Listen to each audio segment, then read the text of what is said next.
I have dedicated my life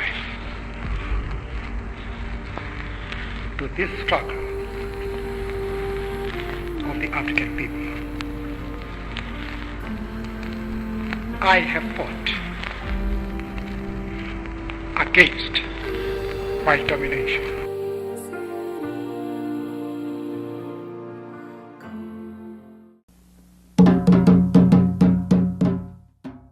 Prisoner number 466 in the year 1964 was a very important man, a world leader who changed the landscape of human rights in South Africa and along the way influenced the world. Incarcerated for 27 years by a racist government and thwarted by white South African leaders who wanted to continue their rule of oppression and disparity amongst the white and black populations, Nelson Mandela continued to fight for the ideal of a democratic and free society with equal opportunity for all citizens and the end of apartheid. The situation in South Africa between the black and white populations was already bad when Nelson Mandela was born in 1918. He enrolled in college at Fort Hare University in 1939 and was expelled the following year for protesting on the campus. In 1941, he ran away to Johannesburg to escape from an arranged marriage, and there he started writing articles for a law firm and worked as a mine security officer. In 1942, he completed his bachelor's degree at the University of South Africa. In 1948, the Minority Afrikaner National Party formalized into law apartheid, a formalized system of racial segregation.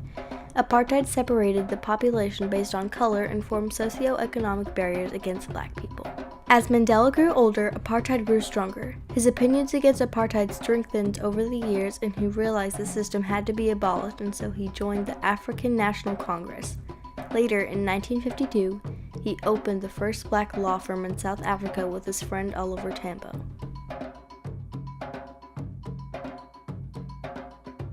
In 1944, Mandela co-founded the African National Congress Youth League. The ANC Youth League was targeted at younger South Africans, allowing them to protest no matter their age. He served as both the National Secretary and President of the ANC Youth League.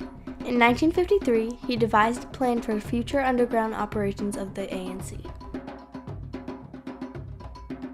In 1952, the Defiance Campaign began and Mandela was arrested with 19 others. He was sentenced to 9 months of hard labor, which was suspended for 2 years. In 1956, he was again arrested with 155 others for treason and was acquitted 5 years later in 1961. In 1960, a state of emergency was declared after widespread protests led to the Sharpeville massacre.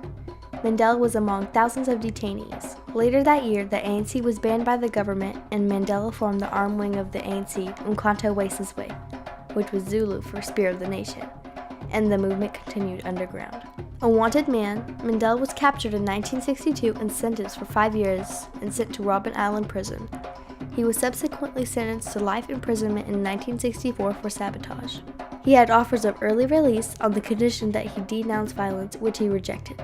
Many years later, the ANC was finally unbanned and he was released from prison in 1990 by then President F.W. de Klerk. In 1991, Mandela was elected the ANC president. 2 years later, in 1993, he shared the Nobel Peace Prize with F.W. de Klerk for dismantling apartheid, and the following year, he was elected as the first democratically elected president of South Africa and published his autobiography, Long Walk to Freedom. In 1995, he established the Nelson Mandela Children's Fund. Then he divorced Winnie Mandela and married Graça Machel in 1998. Since the abolishment of apartheid, South Africa has changed for the better by ending the separation between colored people and moving towards balance and equality.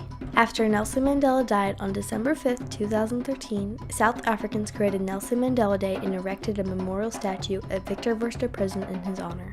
In retrospect, Nelson Mandela was able to achieve the rare feat of uniting a fiercely divided country by appealing to the good in every person instead of playing upon their fears and prejudices. His last wife still continues his work today. I lived in South Africa for about 2.5 years, starting in 2010.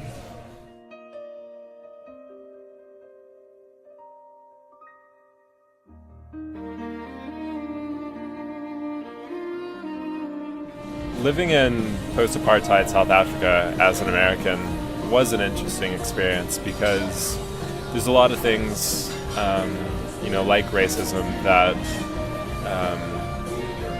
you experience like on a different level when you're actually, I guess, in that type of country.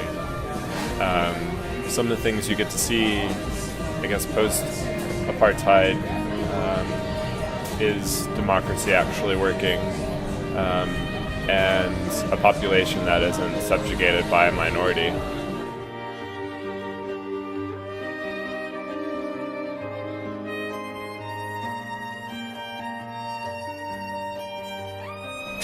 I would say that the majority of South Africans hold a pretty high opinion of Nelson Mandela. There's a small portion of the population, very small, that are racist and don't like Nelson Mandela because he ended apartheid. But I don't think that's representative of many people at large. On the whole, people love him and they're very sad that he's gone. And they think that he has done a lot of good for the country.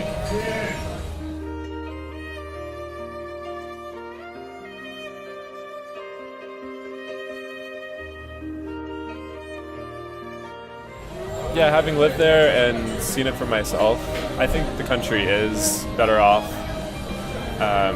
that Nelson Mandela did what he did. The country's still got a long way to go. The wealth gap between rich and poor is pretty bad. I don't think it's actually as bad as it is in the US, but it's still pretty bad, and a lot of people live in extreme poverty. The ruling party, the ANC, is incredibly corrupt, and so there could be some progress there. At the moment, there isn't a whole lot of diversity in terms of political parties. You basically just have a one-party system, so it allows for a lot of corruption. But it's only been 25 years since apartheid ended, so I think in the next 25 years we'll be in pretty good shape.